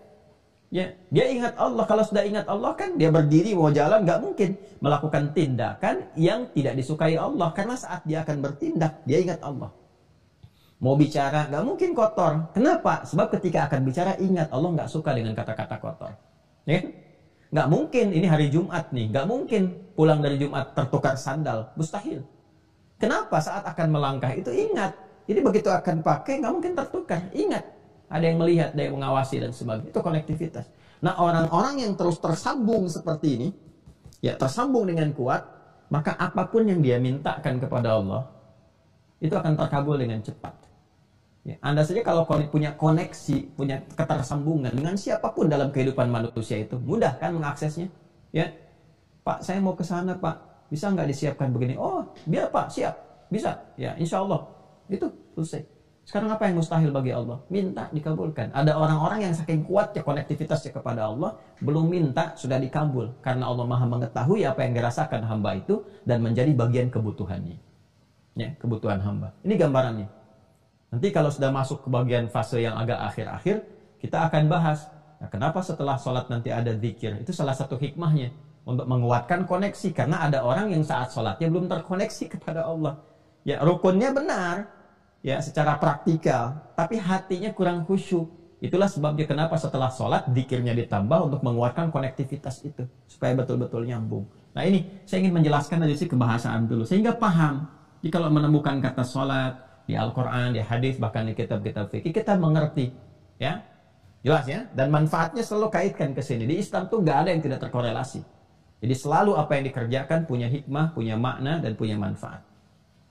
Baru sekarang secara istilah. Istilah itu kalau sudah disebutkan, itu membatasi ruang yang akan dikaji atau diuraikan sesuai dengan frame istilah yang dimaksudkan. Dalam istilah apa? Ya, apakah dalam istilah fikih, ya, sunnah dalam istilah fikih nanti berbeda dengan istilah usul fikih, berbeda dalam istilah ilmu hadis, ya. Nah, sekarang sholat secara umum disebut doa. Barangkali juga nanti yang lain-lain bisa menyebutkan tuh umat ini sedang sholat, ini sedang sholat, sedang sholat. Yang dimaksudkan dalam istilah fikih Islam. Ya, kalau dalam Islam ini yang dimaksudkan sholat. Ya, istilah ini mengonfirmasi yang bahasa. Bahasa ini kan mencakup tadi makna ketersambungan. Dari sini mendapatkan feedbacknya berupa manfaat, kan? Manfaat dalam kehidupan dan seterusnya. Nah, kalau sudah begini kan kita tanya bagaimana caranya, kan? Ya, karena sholat yang kita kerjakan itu harus menyambungkan diri kita, terkoneksi penghambaan kita kepada Allah. Sedangkan ada orang-orang sholat nggak mendapatkan manfaat karena koneksinya ini terputus. Ya, ada yang lemah. Gitu aja lah, kan kita ini sholat tuh online, kan? Online itu kan terhubung. Ya, sekarang Anda sedang online. Kalau sinyalnya jelek, koneksinya putus, bisa nggak sekarang menyimak? Tidak bisa. Ya, bagaimana Anda bisa menyimak dengan baik, bisa khusyuk? Kalau putus-putus kan ini buffering nih, muter-muter. Nah, ada orang yang sholatnya buffering tuh. Di kepalanya muter-muter, dunia macam-macam. Ya, padahal mijit nomornya benar. Kan nomornya kalau online sholat kan 24434 tuh kan online-nya. Hotline sholat tuh 24434. Duanya subuh, 4 duhur, 4 asar, 3 maghrib, 4 isya. Ayo bikin status tuh, udah hotline belum hari ini? Hotline ritual, tuh kan? Itu kan ada orang yang betul mijit nomornya, cuman jaringannya, ya sinyalnya nggak kuat. Ya itu jaringan-jaringan tubuhnya tuh, yang otaknya yang macam-macam kemana-mana, makanya nggak terkoneksi. Nah, sehingga dari situ manfaat gak didapatkan. Ya, bagaimana untuk mendapatkan itu semua? Kita bertanya cara, kan? Teknisnya bagaimana nih? Ya, diinstal dulu tuh semuanya masuk, ya. Mohon maaf ya kalau bahasanya kita agak kembangkan sedikit ya, supaya kita bisa mengerti, karena dunia di setiap eranya itu kadang memiliki ragam bahasanya sendiri gitu, supaya ketersambungan itu ada. Caranya bagaimana? Ya? Teknisnya seperti apa? Supaya ini kita bisa install dengan baik, caranya bagus, tersambung, manfaatnya dapat. Kalau sudah bicara begini, maka ini harus dibatasi dalam pengertian istilah untuk menghadirkan teknis, tata cara, keterkaitan tentang penunaian sholat yang dimaksudkan. Maka kalau kita buka dengan penjelasan istilah, selalu dibuka dengan kalimat ibadah. Mengonfirmasi bahwa sholat yang kita kerjakan itu adalah masuk dalam ranah ini. Anda silahkan kalau buka kitab fikih manapun, ya yang paling standar, itu pengertian sholat itu selalu dibuka dengan kalimat ibadah. Ibadah yang dibuka kan dengan takbir, diawali dengan takbir, dan ditutup dengan salam. Nih, secara umum dulu. Awas, kalimat ibadah ini mengonfirmasi bahwa sholat yang ditunaikan itu masuk pada kategori pokok yang kedua. Dari 4 pokok itu. Ada akidah, ada ibadah, ada muamalah, ada akhlak. Sholat masuk pada kategori ini. Ketika disebutkan ibadah, konsekuensi keduanya mengonfirmasi dari iman. Artinya apa? Kalau dia sholat, berarti dia beriman. Seperti hadis yang kemarin saya sampaikan. Jelas ya? Dan ayat yang tegas menyampaikan, wa ma kana Allahu liyudhi'a imanakum. Ya kan? Artinya kalau ada orang nggak sholat, nggak ibadah, mengonfirmasi bahwa ada persoalan dalam imannya. Apalagi kalau dia mengaku muslim, mengaku beriman, nggak sholat. Nah, ini persoalan serius. Ya? Nah, ini gambarannya. Ibadah yang dibuka dengan takbir, ditutup dengan salam, yang tata caranya, teknisnya diatur lewat penjelasan Nabi Sallallahu Alaihi Wasallam, penjelasan dan contoh Rasulullah Sallallahu Alaihi Wasallam. Ibadah yang dibuka dengan takbir, ditutup dengan salam melalui aturan dan ketentuan tertentu. Aturan tertentu. Mencakup rukun dan syarat. Pas ya, jadi ada aturannya. Jadi bukan sekedar dibuka dengan takbir, diakhiri dengan salam, baru takbir langsung salam, tidak. Ya, ada aturannya, ada ketentuannya, ada caranya, ada prakteknya. Awas, pelan-pelan ya. Nah, ini saya akan kotaki dulu. Ini yang memberikan batas tentang pengertian sholat yang mencakup makna ibadah di dalam Islam, yang dengan penunaian ibadah seperti ini sesuai dengan kualifikasi yang disebutkan, ini yang bisa menjadikan kita sampai tersambung kepada Allah, mendatangkan kekhusyuan, apa yang kita inginkan itu khusyuk, menikmati ibadah, dan dampaknya pada kehidupan melahirkan manfaat. Tanha 'anil fahsya'i wal munkar, tatmainnul qulub, falah, dan itu dampaknya dari sini ke sini dulu, nyambung dulu baru dapat. Ya, makanya yang qad aflahal mu'minun itu, qad aflahal mu'minun, yang akan dapat falah insan beriman itu, sukses, bahagia kapan? Ya alladzina hum fi salatihim, yang mereka itu kualitas salatnya khasyi'un, khusyuk, nyambung dulu. Begitu tersambung, ada kenikmatan dalam salat, minta sesuatu, apa aja dikabulkan, falah dapat. Itu yang dimaksud hayya 'alal falah. Nah, cara ini harus terpenuhi dulu. Untuk khusyuk ada cara. Ya, jadi kalau kita mau ambil di sini, ya, tabelnya begini ya urutannya nih. Caranya dari cara dapat kekhusyuan, ya, dari khusyuk kemudian dapatkan manfaat. Manfaat ini banyak nanti, ada terkait dengan dunia, ada terkait dengan alam kubur, ada terkait dengan akhirat. Dan konfirmasi di akhirat saat hisab pertama kali itu sholatnya. Ya, punya koneksi nggak dengan Allah tuh? Ya, tersambung nggak? Ya, dia ada hubungan hamba dengan pencipta nggak, khalik makhluk nggak? Itu yang pertama dikonfirmasi sholatnya dulu. Ya, inna awwala ma yuhasabu bihil abdu yaumal qiyamati as-salah. Amalan pertama yang akan dihisab di hari kiamat itu sholat. Ya, idza salahat salahat sairu amali. Ya, jika bagus sholatnya, ini pertanda baik amal-amal yang lainnya. Wa idza fasadat fasada sairu amali. Dan jika jelek sholatnya, ada persoalan, ini menjadi pertanda yang tidak baik untuk amal-amal yang lain. Karena ini amalan pokoknya. Ya, ini tiang-tiangnya. Nah ini ya. Jadi kalau kita ingin sampai ke sini nih pertanyaannya, ya, Ustaz, kok bisa sholat mencegah perbuatan keji dan mungkar yang dulu-dulu, gitu kan? Ya, itu terjadi. Kenapa yang sekarang sholatnya sama, tapi tidak melahirkan manfaat-manfaat yang dimaksudkan? Cek, khusyuk nggak sholatnya? Ya? Oh, ternyata nggak khusyuk. Kenapa? Lihat caranya, cara menunaikannya. Nah ini persoalannya. Jadi kalau caranya benar, lahir kehusyuan, ternikmati sholatnya, manfaat datang. Dunia yang 5 kemarin kita sebutkan. Ya, alam kubur terjaga, nanti dibuktikan saat masuk kuburan. Kalau sekarang kan belum kelihatan. Jadi saat masuk kubur baru terasa. Ya, kalau ingin cepat merasakan, ya nggak bisa juga sesuai ajal. Kalau ajalnya tiba, baru kemudian masuk ke sini. Di akhirat jelas, semua terkonfirmasi, semua jelas. Hadisnya, ayatnya, dan sebagainya. Nah, sekarang kita berada di fase ini. Karena pertanyaannya ini di awal tentang caranya, maka kita akan masuki fase yang ini. Nah, ini pengantar kepada cara. Pokoknya banyak mukaddimah deh. Karena mukaddimah itu dasar pemahamannya. Jadi kalau nggak disampaikan dari sini nih, bisa aja kita langsung bahas. Begini caranya, begini, begitu, dan sebagainya. Tapi kita nggak akan merasakan. Ya, sensasi pembahasan dan pemaknaan yang mungkin bisa mengantarkan kepada motivasi yang kuat untuk menunaikan sholat dengan cara yang benar. Nah, ini kita akan gali, teman-teman, dengan mengambil penjelasan Nabi dulu. Kalau sudah masuk cara kan teknis ya. Kalau teknis kan sudah masuk pembahasan ya dan penjelasan. Kalau sudah masuk penjelasan, porsinya ada di hadis. Ya, di Rasulullah sallallahu alaihi wasallam. Rasulullah sallallahu alaihi wasallam. Temukannya di hadis. Ya, kalau cari dalil perintah di Al-Qur'an. Ya, Al-Qur'an dah menyampaikan perintah-perintah umum seperti ini. Teknis hadis, karena hadis kan bicara tentang contoh dan seterusnya.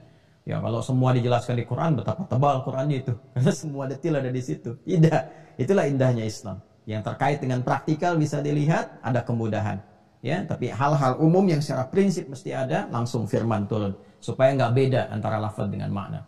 Yuk kita cek dalam hadis. Kita ambil 2 yang paling sahih saja dulu ya. Karena ini baru dasar. Nanti setelah itu baru masuk kitab sunan. Ya, kita ambil di Al-Bukhari. Ya. Diambil tuh dilihat, maksudnya dicek, bukan diambil Al-Bukharinya. Ya, hadis riwayat. Kalau saya sebutkan HR, Ya, hadis riwayat. Kalau saya sebutkan QS, Al-Quran surah. Jelas ya? Supaya sepakat dulu ya. Hadis riwayat Al-Bukhari. Nomor hadis 757. Nanti kita buka kitabnya. Kemudian hadis riwayat Muslim, Imam Muslim. Saya dahulukan Al-Bukhari dulu. Nomor hadis 397. Ini insya Allah kalau kitabnya sama, saya kira nggak akan beda ya nomornya. Nanti kita cek nanti ya. Ya, ini saya sudah sering menyampaikan saja, jadi masih agak ingat ini. Kita cek rawinya, sahabat Abu Hurairah. Abu Hurairah, Abdurrahman bin Sahar. Sudah? Nanti dari Abu Sa'id, dari Abu Hurairah radhiyallahu taala anhu, dari Rasulullah sallallahu alaihi wasallam. Teruskan dulu ya. Kisahnya tentang kisah seorang sahabat ya yang ditelusuri, konon namanya Khalad bin Rafi' Az-Zuraiki. Khalad bin Rafi' Az-Zuraiki. Kalau di hadis gak disebutkan, nanti rajulun saja di sirah kita akan bisa lacak gitu kan, dan seterusnya. Ada yang menyebutkan ini namanya. Yaitu indahnya Islam tuh terkonfirmasi semua gitu, literasinya tuh nggak memberikan celah bagi kita itu ya untuk bisa menyoal. itu indahnya tuh. Ini semua ada jalurnya, ditutup semua itu. Ya, dan kalau ada yang bermasalah langsung turun statusnya. Ya, dhaif langsung dan seterusnya, sehingga kita nggak ada celah untuk nyoal mau dari sisi mana. Ya, kita buka saja langsung ya ke hadis kitabnya. Saya pakai yang umum dulu ya. Kalau yang umum tuh maksudnya yang matannya semua. Kalau pakai syarah itu udah berapa jilid sendiri. Ya, Al-Bukhari kalau pakai syarah Fathul Bari saja udah 18 jilid. Hadis Muslim pakai syarah Imam Nawawi udah 9 jilid. Jadi saya pakai yang ini untuk memudahkan, 1 jilid yang umum semua langsung hadisnya. Yang ini Sahih Muslim ya. Ya. Sahih Muslim nomor hadis 397. Kita lihat Kitabus Shalah. Saya nggak keliru Kitabus Shalah. 136 Pak kalau nggak salah ini. 397. Nah ini dia nih. 134 ya, sama 134. Dia nomor hadis 397 di sini. Ya. Ya, sebelah kanan di pertengahan. Saya simpan dulu begini. Yang ini nomor hadis 757. Konfirmasikan dulu. Bismillah. 757. Nah, ini dia. Nih, di sini ya. Halamannya 126 ini. Yuk kita konfirmasi, ini sama nih, ya, ini sama. Nanti ada juga versi riwayat yang senafas dengan ini, tapi nanti lebih lengkapnya lagi. Karena saya pernah sampaikan kan kepada Anda, kalau Nabi menyampaikan, ada yang disampaikan itu 10 orang, ya, yang mendengar atau menyaksikan. Kadang-kadang kalau cerita lagi kepada yang lain kan, ya, isinya sama, tetapi kadang-kadang versi bahasanya berbeda. Ada yang menyampaikan secara singkat begini, ada yang menyampaikan urutan-urutan dari awal, ya kan? Kamu tadi ngaji apa sama Ustadz Adi? Ya, ada 3 yang menyimak secara bersamaan. Itu ceritanya bisa beda tuh, walaupun mungkin yang disampaikan isinya sama. Ada yang mengurutkan, saya tuh ngaji tadi ya, nungguin dari jam 5, Ustadznya mulai dari jam 5.20. Ya, ada pembukanya dulu begini. Ada yang langsung nyampaikan, tadi saya ngaji pergi sholat, ya itu pembuka dulu mukadimah sampai 1 jam lebih, ya, baru masuk kepada intinya. Ada yang langsung tadi ngajinya tentang fikih sholat, cara sholat begini, manfaatnya begini, macam-macam. Intinya kan sama, cuma nanti dari gabungan semua itu kita mendapatkan manfaat lebih luas. Itu di ilmu hadis disebut al-jam'u wa taufiq, mengumpulkan semua yang terkait dengan referensi riwayat, lalu diambil petunjuknya kemana arahnya. Nah, itu yang dilakukan. Baik, kita dahulukan Al-Bukhari ya, karena tadi nulisnya di situ di Al-Bukhari. Sekali lagi ini kitab yang Al-Bukhari, halaman 126, ya, nomor hadis 757. Ya, saya bacakan di Kitabul Adzan ya, topik yang ke-10. Bismillahirrahmanirrahim. Qala al-Imam al-Bukhari, qala haddatsana Muhammad bin Bashar, qala haddatsana Yahya bin Ubaidillah, qala haddatsani Sa'id bin Abi Sa'id an abihi an Abi Hurairah radhiyallahu taala anhu. Nah, ini tadi yang saya sampaikan. Hadis riwayat Abu Hurairah. Clear ya? Jelas ya? Baik, jadi rawinya sesuai. Anna Rasulullah sallallahu alaihi wasallam, bahwa Rasulullah sallallahu alaihi wasallam beliau mengisahkan, ya dakhala al-masjid, satu kali memasuki masjid. Kalau sudah pakai al-masjid, ya alif lam ini umumnya dipahami Masjid Nabawi. Ya, masuk ke Masjid Nabi. Fadakhala rajulun fasalla. Ya, maka nggak lama setelah itu, ya, jadi begitu Nabi masuk, di belakangnya masuk juga seorang lelaki. Pakai fa, ingat ya? Fa pernah saya terangkan. Harfu atfin rabitin baina syai'aini bila hudud, ya, huruf yang menyambungkan konjungsi antara dua peristiwa tanpa jeda. Peristiwa pertama, Nabi sallallahu alaihi wasallam masuk ke masjid.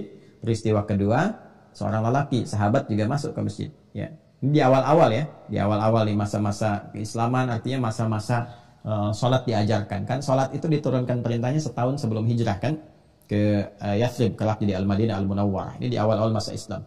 Nabi masuk, laki-laki ini masuk juga. Nah, ini antara Nabi masuk dengan laki-laki masuk ini, jedanya nyaris tanpa jeda. Jadi masuk, ini masuk. Ikut, ya. Kemudian fasalla. Nah, orang ini salat. Ya, bisa dipahami nanti kalau kita duga, dia kan baru masuk masjid. Berarti kan yang paling gampang tahiyatul masjid, kan. Ya, kalau salatnya sudah masuk salat yang fardu, pasti berjamaah. Nabi ngimamin, salat di belakang Nabi. Redaksinya pasti akan berbeda. Redaksinya orang itu misalnya salat ngikut Nabi, makmum. Tapi ini tidak. Ya, ini terpisah. Jadi Nabi sudah masuk, orang ini masuk, dia sholat. Diduga kuat ini sholatnya tahiyatul masjid. Nah, maka sunnahnya saat masuk masjid, ya, kita tunaikan tahiyatul masjid kalau waktu itu memungkinkan. Tahiyatul masjid itu adalah setiap sholat yang dikerjakan 2 rakaat. Ya, di awal kita saat memasuki masjid. Jadi apapun jenis sholatnya tidak dirinci. Ya, idza dakhala ahadakumul masjidah fala yajlisa hatta yusalli rak'atain. Kalau Anda, satu di antara Anda itu masuk masjid, maka disarankan tidak langsung duduk, ya, kecuali diawali dengan salat 2 rakaat. 2 rakaat itu umum sifatnya apa saja. Ya, kalau Anda misalnya datang bersamaan dengan 2 rakaat sebelum subuh, ya, Anda tunaikan 2 rakaat sebelum subuh. Nah, itu sudah masuk kategori tahiyatul masjid juga. Jadi dari penamaannya masuk tahiyatul masjid, jenisnya bisa macam-macam. Ya, bisa 2 rakaat misalnya nawafil, yang sunnah, rawatib, bisa. Ya, atau begitu masuk sudah dimulai sholat fardu, jangan sholat sunnah sendirian, tidak, langsung aja ikuti sholat subuhnya itu, ya, 2 rakaat itu. Jadi itu sudah ditunaikan, 2 rakaat sudah subuhnya sudah selesai, dan itu sudah terpenuhi juga, ya, untuk penghormatan terhadap masjidnya. Jadi semua jenis sholat 2 rakaat yang kita kerjakan saat kita ada di masjid itu sudah masuk kualifikasi itu. Itu nama umum sifatnya. Nah, sekarang saya masuk masjid aja Ustadz, bukan di waktu-waktu sholat yang khusus sifatnya. Bukan di 5 waktu itu. Jam 9 saya ke masjid. Ya, nggak ada waktu sholat khusus tertentu. Gimana? Ya, tunaikan aja. Ya, wudhu misalnya, kemudian niatkan. Sholatnya apa? Bisa sholat sunnah, langsung misalnya, sholat sunnah wudhu. Atau langsung disebutkan tahiyatul masjid. Boleh. Ya, jadi mau duha boleh. Atau langsung disebutkan tahiyatul masjid, ya boleh. Jadi sholat tahiyatul masjid itu umum sifatnya. Sepanjang setiap sholat yang rakaatnya 2. Nah, jadi orang ini sholat, fasallama. Ya, fasallama 'ala nabiyyi sallallahu alaihi wasallam. Begitu selesai salat, dia mendatangi Nabi. Di redaksi lain nanti ada yang lebih panjang. Ya, begitu dia fasallama, ya, dia salam, thumma atan nabiyya sallallahu alaihi wasallam. Ya, dia datang kepada Nabi sallallahu alaihi wasallam. Ini redaksi dipersingkat. Tadi kan gimana orang yang menyampaikan kepada kita, itu redaksi yang diterima dari orang-orang yang ada, dia mengisahkan sampai kepada kita. Fasallama 'ala nabi sallallahu alaihi wasallam. Maka dia datang kepada Nabi sallallahu alaihi wasallam mengucapkan salam. Faradda, maka Nabi membalas salamnya. Nah, ini ingat ya, menyampaikan salam sunnah, menjawab hukumnya wajib. Jadi kalau orang mau siapapun ngasih salam, jawab. Ya, jawab. Jangan melihat perasaan, karena itu hukumnya wajib. Ya, kalaupun ada sedang bersengketa, dia mengucapkan salam, jawab dulu aja. Waalaikumsalam warahmatullahi wabarakatuh. Itu bisa melenturkan juga. Ya, ada suami istri sedang punya masalah, suami pulang ke rumah, assalamualaikum, dan atau dilirik apa? Kok nggak dijawab, Mas? Ya, sir. Salam nggak bisa sir, jahar, ribut lagi deh. Enggak, salam jawab aja. Ya, boleh jadi dengan itu nanti ada satu hikmah tertentu untuk melembutkan jiwa. Faradda, maka dijawab oleh Nabi SAW salamnya. Waqala, lalu Nabi langsung mengomentari tentang salatnya. Nah, ini yang menarik nih. Irji' fasalli fa innaka lam tusalli. Ya, setelah dijawab oleh Nabi, kamu salat lagi karena kamu tadi belum salat. Tuh, lihat ya. Lihat detail kalimatnya. Irji' fasalli fa innaka lam tusalli. Kamu balik lagi karena kamu tadi belum salat. Salat lagi. Ya, maka kemudian apa yang terjadi? Faraja'a yusalli kama shalla. Maka dia balik salat lagi, ditunaikan seperti yang tadi persis. Jadi dia salat seperti yang tadi. Ya. Lalu apa yang terjadi? Kemudian tsumma ja'a fasallama 'ala Nabi sallallahu alaihi wasallam. Maka dia balik lagi ke Nabi, ngucapin salam lagi. Assalamualaikum ya Rasulullah. Dia datang kembali. Maka faqala irji' fa shalli fa innaka lam tusalli. Nabi komennya sama lagi dengan yang pertama tadi. Kamu sholat lagi karena kamu belum sholat. Padahal udah 2 kali itu. Ya, salatan sampai 3 kali dia melakukan itu. Jadi dia sholat, setelah selesai datang lagi pada Nabi, dia nyalamin, ya, maksudnya memberikan salam, assalamualaikum ya Rasulullah. Dijawab waalaikumsalam. Ya, sudah dijawab waalaikumsalam, ya kan, dijawab salamnya faradda alaihi. Kemudian Nabi mengatakan, kamu sholat lagi karena kamu belum sholat. Padahal sudah sholat. Diulang datang lagi disampaikan yang serupa sampai 3 kali. Ya, setelah yang ketiga kali ini faqala, maka dia kemudian berkata, dia menyadari nih, ini ada yang salah nih. Saya disuruh sholat lagi pasti ada yang salah. Nah, ini yang paling menarik ya. Nah, maka apa yang dia katakan? Fa walladzi ba'atsaka bil haqq ma uhsinu ghairah. Ya Rasulullah, demi Allah yang telah mengutus engkau bil haq dengan semua kebenaran. Kau itu yang paling benar, ajarannya benar, semua melekat padamu benar. Ini bahasa yang sangat sopan, halus sekali. Ya, ini sudah memberikan kesan. Apa kesannya? Bahwa pada diri saya pasti sholatnya ada yang nggak benar tadi ya Rasulullah. Ya? Ada yang nggak benar. Ya, maka demi Allah yang telah mengutus engkau dengan segala kebenaran. Ya, terus dia jujur dulu. Apa jujurnya? Ma uhsinu ghairah. Ya Rasulullah, saya itu mampunya menunaikan sholat yang seperti tadi, nggak bisa lebih baik dari yang tadi. Taunya baru seperti tadi itu, ya kan? Maka alimni fa'alimni, mohon ajarkan saya seperti apa yang benar. Ini hebat sekali. Ya, ini hebat sekali. Jadi sahabat itu seperti itu, Bapak Ibu sekalian, teman-teman. Kalau ada merasa yang kurang tepat, itu minta diajarin, bukan mempertahankan kesalahan. Dan nggak pernah protes. Kenapa ya Nabi? Tadi kan udah sholat, ya? Kok diulang lagi ya Rasul? Ya Rasul capek diulang-ulang, nggak apa begitu, ya? Coba deh, kalau tipikal sahabat yang ditanamkan, ya kan harus ada trust juga ya. Ada trust, dari trust itu anak nggak protes, ya. Anak disuruh, nah ulangi sholatnya, kenapa sih? Kata dia barusan udah sholat, ya? Padahal ada yang salah tuh. Nah coba dilihat lagi nanti ada fikihnya tersendiri, ya fikih nanti ada fikih pembelajaran dari orang tua ke anak. Kan Nabi contoh teladan. Ya, ngajarkan ke anak bagaimana, ke cucu bagaimana, ke teman bagaimana. Ini sahabat nggak marah, nggak protes, langsung sami'na wa ata'na. Ya Rasulullah, yang telah demi Allah yang telah mengutus engkau dengan segala kebenaran. Ya, saya merasakan, ya saya ada yang kurang, tapi saya nggak mampu, dapatnya begini taunya. Mohon ajarkan saya. Nah di sini, ya respon inilah yang kita keluarkan menjadi pembelajaran kita saat ini. Fa'alimni, mohon ajarkan saya. Begitu kemudian ada permintaan seperti itu, faqala, Nabi langsung memberikan respon. Apa responnya? Idza qumta ila shalah, kalau kamu ingin sempurna menunaikan salat. Nah, ya. Ingat enggak yang saya sampaikan itu, kata salat itu di Al-Qur'an itu selalu diawali dengan derivasi kata aqama, yuqimu, iqamatan.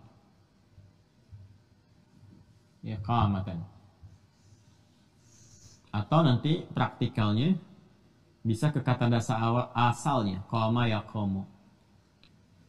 Kalau ingin menekankan langsung ke dasar, maka menggunakan turunan kata qama. Kan? Kalau ingin penegakannya secara sempurna, menunjuk kepada arahan, maka gunakan kata aqama. Ya. Aqama itu sesuatu yang ditegakkan dengan sempurna, dengan baik, ya, dengan baik. Nanti beda-beda maknanya. Ada qama, aqama, qawwama ada. Ya, qawwama yuqawwimu taqwiman. Laqad khalaqnal insana fi ahsani taqwim. Ar-rijalu qawwamuna 'alan nisa. Ada, ya. Nanti ada maknanya sendiri. Kalau sudah ke aqama, artinya berusaha, ya, menjadikan sesuatu itu tegak sempurna. Ya, karena itu kan seringkali terjemahkan tegakkan sholat. Tegak yang dimaksud itu menunjuk kepada usaha yang sempurna. Ya, kesempurnaan itu menegakkan apa yang ditegakkan. Ini aturannya, supaya aturan itu tegak. Ya, maksudnya tunaikan sesuai semampu kita, ya, sesempurna yang bisa kita lakukan untuk menyesuaikan dengan aturan-aturan. Ikutin aturannya, tegakkan ini, tegakkan aturan. Ya, tegakkan hukumnya. Kalau ini diikuti dengan baik, ditegakkan aturannya, maka sempurna keadaan sholat kita. Nah, untuk memberikan kesan kepada ini, menegakkan aturan ini, maka diawali kalimat sholatnya dengan derivasi kata aqama. Aqama yuqimu. Ya, ini jadi aqamu, perintahnya aqimis salata liduluki syamsi ila ghasaqil lail, aqimis salata tarafain nahar wa zulafan minal lail, yuqim, jamaknya yuqimun, alladzina yu'minuna bil ghaibi wa yuqimunas shalah. Jelas ya? Nah, ini jadi kalau sudah ada aqama yuqimu, aqim itu maksudnya perintah untuk menegakkan aturan, jangan sholat sembarangan. Jelas? Jelas ya? Jangan sholat sembarangan. Isyaratnya, ini sifatnya iqamah. Ya, makanya kita diingatkan kembali, supaya sholat kamu khusyuk, dapat manfaat, tegakkan aturannya ya. Kan? Jangan keluar dari aturan, jangan menyimpang kemana-mana, kuatkan koneksinya, siapkan dulu. Karena itu setiap kali sebelum sholat itu, ini ada iqamah nih. Coba kalau berjamaah kita, ada yang iqamah kan? Cuma ya kita kan kadang di Indonesia umumnya senang menyingkat-singkat. Iqamah, singkat aja, qomat. Ya, qomat tuh, qomat tuh singkatan dari iqamah. Ya, qomat. Ya, qomat. Dari mana nyingkatnya? Dari sini ketika akan ditegakkan. Qad qomatis shalah. Oh, qomat tuh. Jelas ya? Padahal isyarat awalnya untuk menegakkan ini dari kata iqamah. Aqama yuqim iqamah. Kalau di Arab biasanya orang Arab langsung iqamah. Ya akhi iqamah, ya kan? Ya akhi, ingatkan yang lain supaya tegakkan aturan, siap. Makanya ketika akan sholat, ini nanti ada panduan kekhusyuan. Disiapkan supaya khusyuk. Nanti saat masuk teknis, ya saya terangkan lafaz-lafaz iqamah itu yang senafas dengan adzan. Allahu akbar. Ya kan? Syahadu an la ilaha illallah, syahadu anna Muhammadar Rasulullah. Ya. Hayya 'alas shalah, hayya 'alal falah, qad qamatis shalah. Nah, pakai qad. Kenapa pakai qad? Kenapa dari aqama pindah ke qama ke sini? Nah, itu ada maknanya sendiri. Nah, jadi kalau sudah ada iqamat, artinya ini panduan kepada kita, pengingat untuk mulai menegakkan aturan supaya khusyuk. Supaya khusyuk. Dan nanti kata khusyuk ini, ya kata khusyuk nanti kita akan bahas detail. Puncaknya adalah membawa kita tersambung ke sini, ke Allah. Ya. Nanti di Al-Baqarah ayat 45 sampai 46. Nanti kita bahas detail. Ya. Wasta'inu bis-sabri was-salah wa innaha lakabiratun illa 'alal khashi'in. Siapa khusyuk itu? Alladzina yadhunnuna annahum mulaqu rabbihim. Ini. Ya, tersambung dengan Allah. Jadi kalau kita benar ini nyimak iqamat dengan benar, belajar aturannya. Jadi begitu qomat, ya, begitu iqamah, Allahu akbar, ingat ini, terbawa kita ke sini. Jelas ya? Nah, jadi iqamah itu bukan kalimat-kalimat sembarangan, bukan formalitas sholat dimulai. Ya, bukan formalitas jamaah disiapkan, tidak. Ya, ini mengikat semua. Makanya mengikat ke imam juga. Begitu iqamah disampaikan, ya, diperdengarkan, imam kan berbalik melihat makmum semua. Ya, lalu melihat safnya, istaqimu, dilihat itu. Ya, itu bukan tanya jawab, sudah tahu, tidak. Itu begitu dicek tuh, dilihat. Saya kalau di Tripoli itu muter. Ya, minimal saf terdepan itu. Ke samping itu ngelihat. Terus dilihat kakinya, dilihat lurusnya dan sebagainya. Terus dilihat siapa yang sholat. Ya, siapa yang sholatnya? Apakah orang mampir, transit, atau orang mukim? Ya, kemudian orang tua atau yang remaja atau anak-anak kecil. Selain nata sholat, nata saf dalam sholat, itu menata nanti surat apa yang dibaca supaya tercover ya oleh makmum pada umumnya. Jadi makmum tuh bisa kuat. Jangan sampai cuma istaqimu, nengok juga enggak. Ya, enggak tahu siapa yang sholat di belakang. Dibacakan Al-Baqarah. Ya, sholatnya sholat Isya sampai akhir lagi. Ya, 286 dibagi 2. Begitu nengok enggak ada yang tahan di belakang, udah hilang semua. Ya, jadi lihat siapa yang sholat. Ini ada yang mungkin takut ketinggalan pesawat. Ya. Di bandara kok ngimamin suratnya Yasin. Di bandara tuh kul aja kulhu. Ya, kul a'udzu birabbil falaq, kul a'udzu birabbin nas, selesai. Nah, di bandara kan mau pakai surat Yasin, mau pakai An-Nisa'an, Baqarahan. Tidak, bacakan yang singkat, yang padat. Orang nunggu jadwal pesawat. Ya, dan seterusnya tuh. Nah, ini gambaran-gambarannya. Ya, nanti fikihnya akan masuk ke situ. Jadi saya ke sini dulu nih. Nah, pelaksanaan ini kalau sudah mau dieksekusi, kembali ke dasar ke sini, ke pokoknya. Ke pokoknya. Kalau sudah ke sini, ya, maka tinggal digunakan turunannya, kata gantinya. Siapa nih yang mau menunaikan? Kalau di sini kan Nabi sedang mengajarkan ya kepada laki-laki tadi. Laki-laki itu siapa ketika dilacak dalam sirah? Ini namanya nih, Khalad bin Rafi Az-Zuraiqi. Khalad bin Rafi' Az-Zuraiqi. Kita gali terus sampai ditemukan. Ya, tapi kan kalau saya keluarkan kitabnya ntar kayak kemarin tuh mejanya habis gitu. Ya, jadi Anda percaya dulu lah gitu. Percaya dulu. Ntar kalau udah ditunjukin cari sendiri deh. Ya. Jadi ini namanya Khalad bin Rafi' Az-Zuraiqi. Ya. Karena orangnya di hadapan Nabi, kata kedua kan? Kata kedua, anta itu kalau sudah masuk ke kata kerja berubah jadi tak aja. Udah. Ya, tak.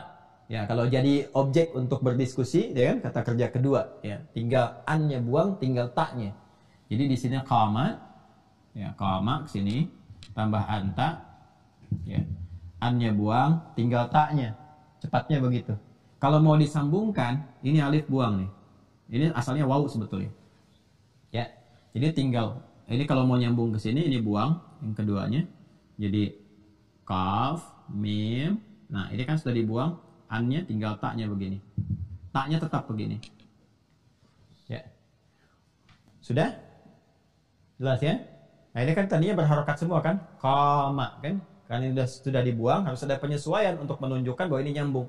Kalau 3 huruf ini bersambung dengan kata ganti, maka huruf keduanya harus mati untuk menunjukkan ada ketersambungan. Maka ini seperti ini. Ya. Ini mati di sini. Tinggal qafnya harokatnya apa? Nggak boleh sama dengan yang awal. Kalau yang sini kan qa, ya. Qama. Ya, maka di sini kita kemudian gantikan untuk menunjukkan bahwa ini telah bersambung dengan tak, kata ganti kedua, pakai dhammah u. Jelas ya? Ya, kalau i terlalu berat, idza qimta nggak enak juga diucapkannya. Orang Arab pun nggak enak feelingnya, ya. Makanya menggunakan dhammah. Idza qumta. Kenapa menggunakan dhammah? Alasan keduanya untuk menunjukkan ini ada wawu yang dibuang. Ya, ini asalnya wawu nih, bukan alif. Untuk penyesuaian saja jadi alif. Ya, ini asalnya wawu. Panjang belajarnya, 6 tahun. Ini ilmu sorof ini, ilmu sorof. Jadi ikutin aja dulu ya. Ini asalnya wawu, untuk menunjukkan wawu, kesesuaiannya pakai dhammah. Jadi idza qumta. Nah, jadi kalau sudah kembali ke bentuk ini, artinya siap ditunaikan. Kalau menggunakan bentuk ini, isyarat supaya menunaikan dengan sempurna, tegakkan aturan. Begitu aturan akan ditegakkan, akan dimulai ini, pindah ke bentuk ini, ke dasar. Awas nih, karena di Quran pun akan ditemukan. Ya, contoh nih ya, tadi kan isyarat nih, alladzina yu'minuna bil ghaib wa yuqimunas shalah. Ya, dan akan ditunaikan dengan sempurna, tegakkan aturan. Mau ditunaikan, dimulai dari wudu, ayat wudu dibuka kembali ke sini. Ya. Quran surah kelima ayat ke-6 itu, Al-Maidah ayat 6, ya ayyuhalladzina amanu idza qumtum ilas shalah. Pindahnya ke sini. Cuman taknya berubah jadi tum karena menunjuk makna banyak, kalian. Kan yang sholat banyak untuk kita semua, bukan untuk 1-2 orang saja ayatnya. Ya kan? Ini. Nah, Nabi karena sedang mengajarkan 1 orang, maka Nabi mengatakan, ya, idza, jika. Ya. Idza ini huruf syarat. Idza itu kalau ketemu kata kerja asal, maknanya mudhari. Kalau ketemu madhi, maknanya mudhari. Jika akan, ya, itu diartikan dia. Idza qumta, kata Nabi. Nah, jika, kalau ini rumus cepat saja, kalau ada bersambung dengan kata ganti, yang diterjemahkan yang ininya dulu, yang orangnya dulu, kata gantinya. Idza qumta, jika kamu, engkau, ya. Kalau kembali ke sana, Khalad bin Rafi' Az-Zuraiqi, Nabi sampaikan, ya Khalad, jika engkau, ya kan?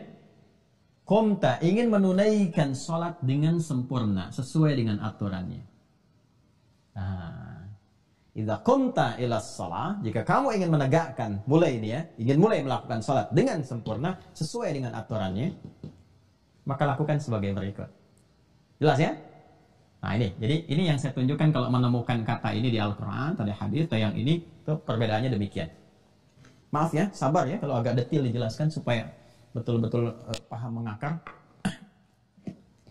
Bismillah. Teruskan. Idza qumta ilas shalah. Nah, kita ini masuk definisi. Nah, tadi ini dahsyat tuh gini dalam Islam. Dari mana ditemukan istilah ibadah dibuka dengan takbir, diakhiri dengan salam, kan? Nah, dari mana tuh? Bukan sembarangan. Ini referensinya dari sini. Ya. Idza qumta ilas shalah, apabila kamu, ya kan, akan menunaikan salat dengan sempurna, ya, menegakkan aturan itu, fakabbir, maka dibuka dengan takbir. Ya, dijelaskan oleh Nabi. Begini caranya. Nah, ini kan gambaran umum saja. Ya, nanti detailnya ada lagi di riwayat yang lainnya. Ini gambaran umumnya dulu. Makanya tadi saya sampaikan kan, yang menyimak kisah itu ada berapa orang. Kan? Dari sekian orang kan ceritanya bisa macam-macam. Nabi nyampaikan begini, ada yang detail menyampaikan tuh si fulan orangnya begini, diajarin begini. Bisa jadi begitu. Ya. Nanti kita akan lihat riwayat yang lainnya.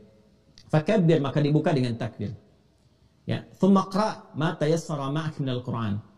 Kemudian setelah itu baca yang paling ringan, yang paling mudah yang kamu hafal dari Al-Qur'an. Ma tayassara ma'aka, yang paling ringan. Ya, ini prinsip sholat itu yang memudahkan kita. Ya, ringan itu bisa relatif. Bagi orang hafal Quran ringan, ya Al-Baqarah ringan, Ali Imran ringan, ya kan? Ya, bagi yang mengawali awal-awal, ini prinsipnya memberikan kemudahan.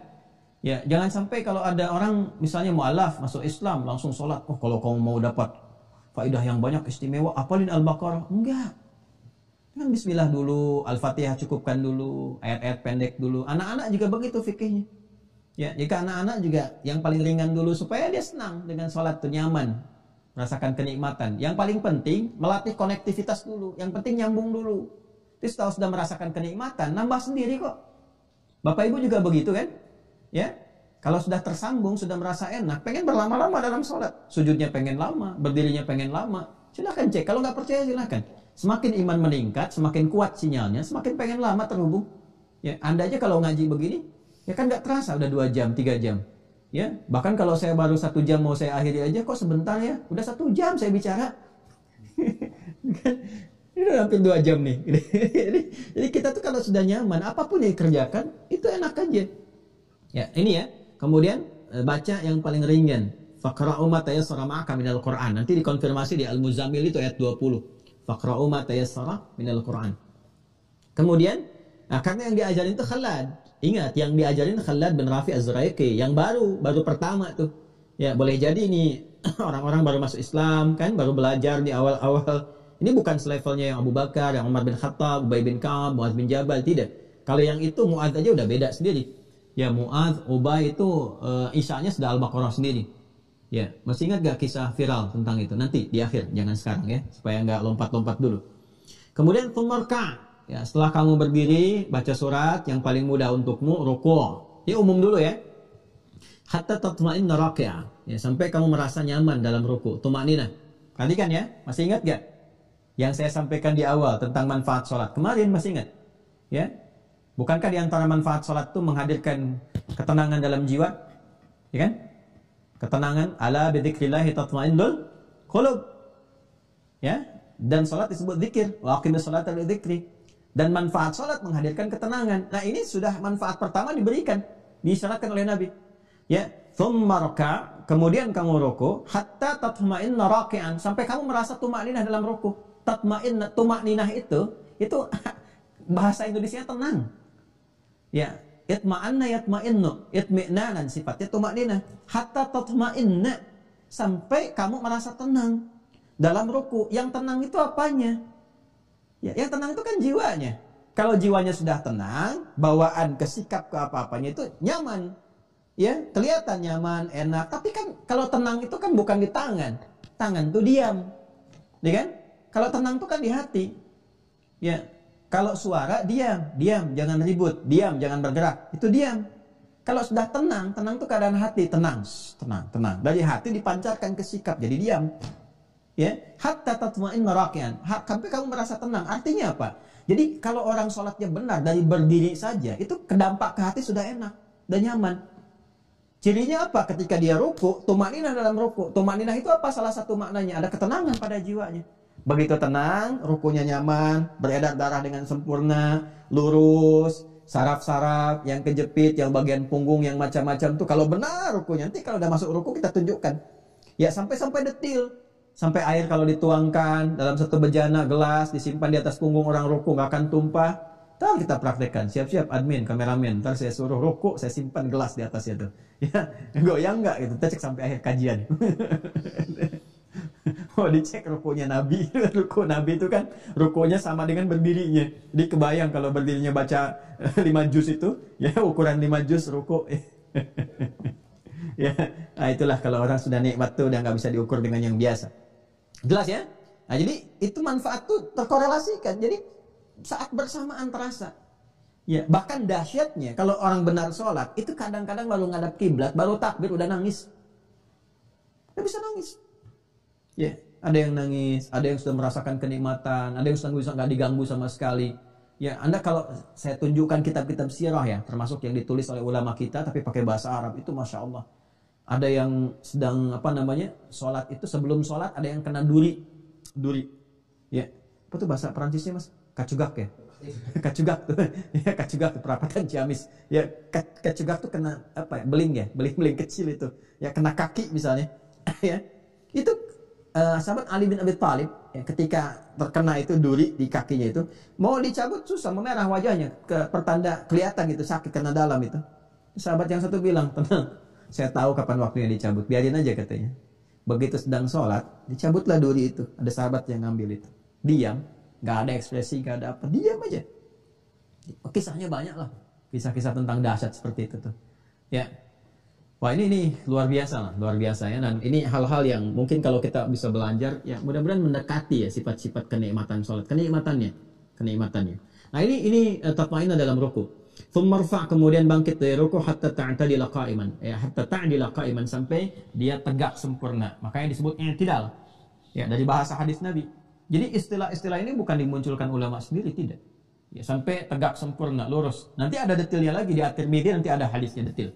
Ya, bagaimana cara tegaknya itu? Dari punggungnya dilihat, dari punggungnya, rusuknya seperti apa, ngadepnya kemana. Pokoknya sehat deh kalau benar-benar sholatnya bagus itu. Ya. Kemudian, masjud, kemudian sujud setelah itu hatta tatma'inna sajidah, sampai kamu tumaninah dalam sujud. Sujud itu sudah tumaninah sendiri. Ya, Masya Allah ini ya, benar-benar deh kalau selesai sholatnya betul itu harusnya nggak ada kegelisahan itu. Thummarfa, kemudian bangkit dari sujud hatta tatma'inna jalisan, sampai kamu duduknya itu tumaninah.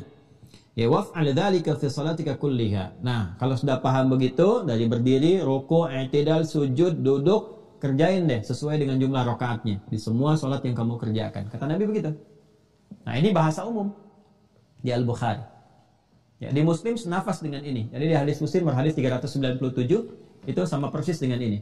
Ya, sama persis. Jadi saya tidak baca ulang karena semua sama. Hanya ada beberapa penekanan-penekanan, kayak misalnya di sini ta'dila, di sini ta'tadila. Jadi bisa dibaca ta'dila, bisa dibaca ta'tadila. Ya, contoh kalau kita baca cepat ya dari Al-Limni, ya kan? Idza qumta ila as-salati fakabbir, thumma qra ma tayassara ma'aka min al-Qur'an, thumma rka' hatta tatma'inna raki'an, thumma irfa' hatta ta'tadila. Nah, benar kan yang saya katakan? Jadi kalau di sini ta'dila, di sini ta'tadila. Ya, ini biasa. Kan tadi saya katakan kalau ada yang hadir berapa orang menyampaikan, yang ini menyebutkan dengan kata ini kata B, atau ini ada penekanan tapi substansinya sama. Hatta ta'tadila qa'iman, thumma masjud hatta tatma'inna sajida, thumma irfa' hatta tatma'inna jalisa, thumma fa'al dzalika fi salatika kulliha. Sama. Nah, nanti ada riwayat yang lebih detail daripada ini. Detailnya itu masih seputar yang ini. Ya. Ya, kita ambil yang detailnya sekarang, ya. Idza qumta ila shalah, yuk kita lihat urutannya. Ya, kita ambil pada yang detail ya, masih di Al-Bukhari, tapi kita ambil versi detailnya. Rawinya dari Abu Hurairah, masih sama. Dari Abi Sa'id juga, tapi sekarang kita masuk ke riwayat yang lebih detailnya tentang urutan-urutan cara. Langsung ke sini ya. Idza qumta ila shalah, kata Nabi, jika kamu ya Khalad bin Rafi Az-Zuraiki ingin menunaikan salat dengan sempurna sesuai dengan aturan, fa asbighil wudu. Sempurnakan wudu dulu. Satu. Asbighil wudu. Sempurnakan wudu. Dan kesempurnaannya menggunakan kata isbagh. Asbighil wudu.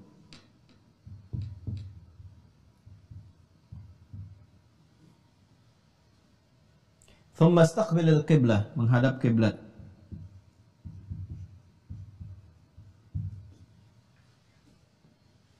Sudah? Idza qumta ila shalah fa asbighil wudu, thumma istaqbilil qiblah. Kemudian menghadap ke arah kiblat. Ya, setelah sempurna ini baru dimulai fakabbir, baru dengan bertakbir. Nanti di situ ada detail. Dimulai salat. Mulai praktek salat. Ya. Sampai akhir nanti. Ya, dan nanti yang dari sampai akhir dikonfirmasi di hadis-hadis lain. Nanti saya tunjukkan hadis-hadisnya. Ada yang di Abu Dawud, ada yang di At-Tirmidzi, ada yang di An-Nasai, dan yang lain-lainnya. Ya, dari mulai mengangkat tangan bagaimana, niat kapan dilakukan, kemudian juga lisan mengucapkan apa, maknanya apa. Dan ini saat membahas ini semua itu akan didapatkan 3 pendekatan berdasarkan 3 mukaddimah di awal. Makanya mukaddimah tuh ke bawah-bawah. Ya, maaf kalau mukaddimah itu panjang misalnya, kadang 2 jam lebih, 2 jam kurang. Ada beberapa edisi yang kita pecah karena memang ke bawah terus. Ya, ke bawah terus sampai akhirnya. Dan mudah-mudahan saya tidak harus mengulang terus ya. Nah, ini 3 pendekatannya cara. Sudah? Caranya bagaimana? Cara wudhu bagaimana? Ya kan? Cara menghadap kiblat seperti apa? Praktek dari awal sampai akhir bagaimana? Ya. Kemudian bacaan terkait dengan makna.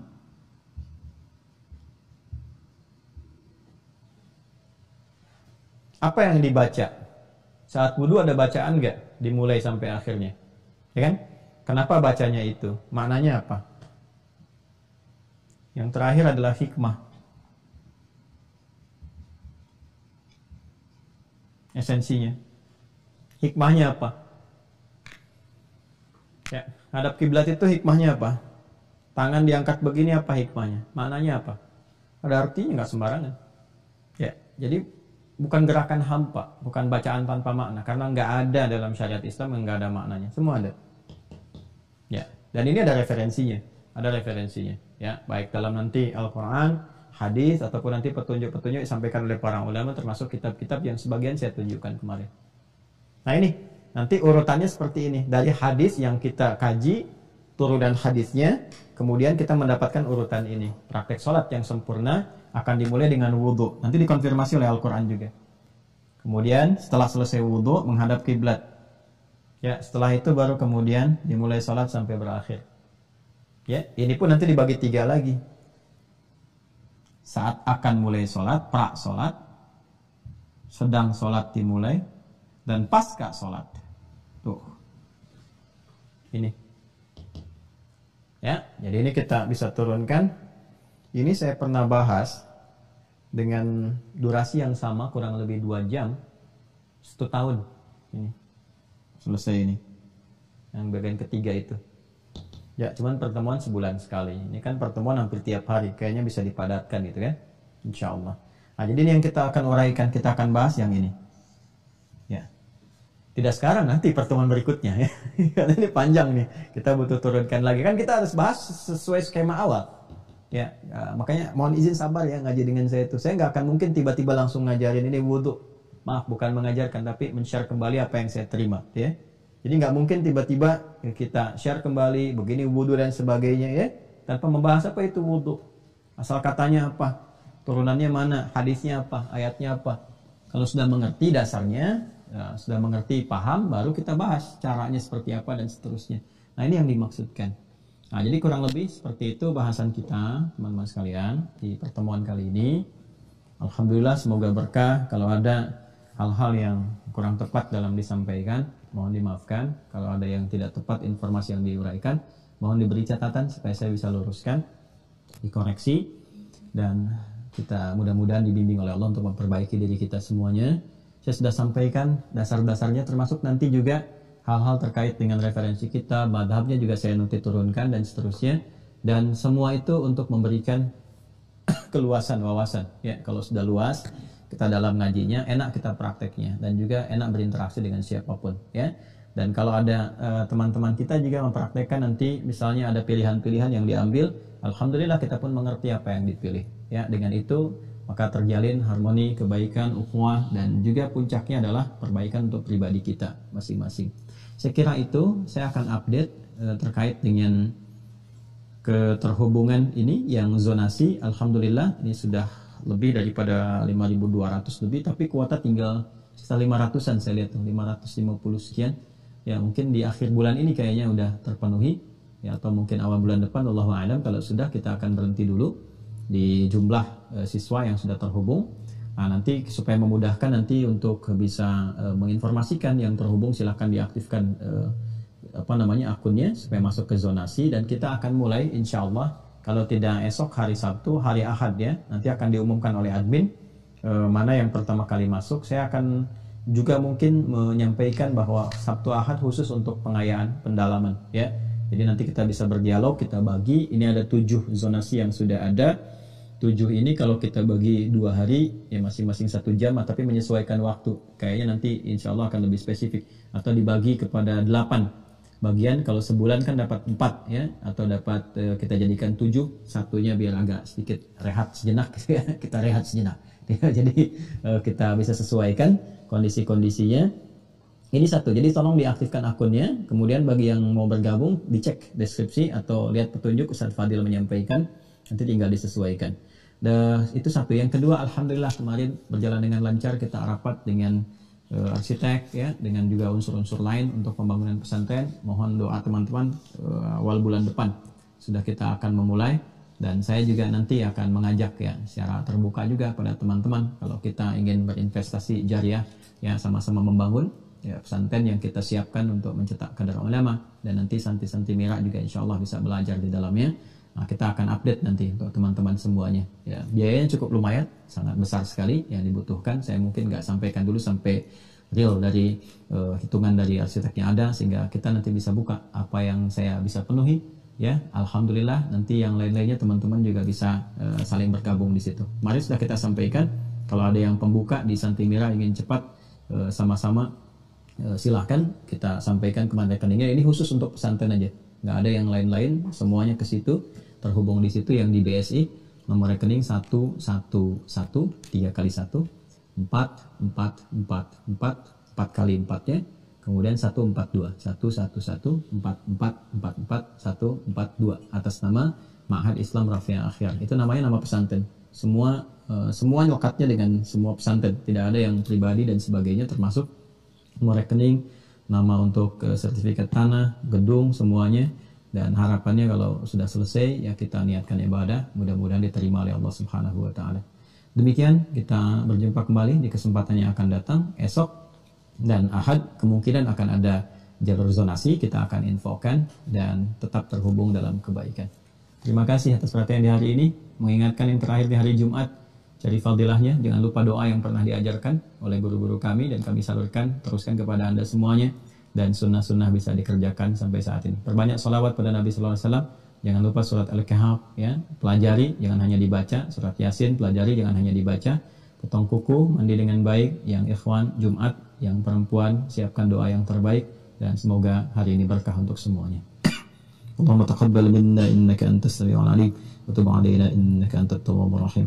اللهم اجعلنا مقيم الصلاة ومن ذريتنا يا أرحم الراحمين وألحقنا بالصالحين مع الذين أنعمت عليهم من النبيين والصديقين والشهداء والصالحين وحسن أولئك رفيقا. اللهم بارك لنا يا الله في هذا اليوم وفي كل الأيام الباقية يا رب العالمين كما تحب وترضى. صلى الله على سيدنا محمد وعلى آله وصحبه أجمعين وآخر دعوانا سبحانك اللهم وبحمدك نشهد أن لا إله إلا أنت استغفرك ونتوب إليك والحمد لله رب العالمين. السلام عليكم ورحمة الله وبركاته.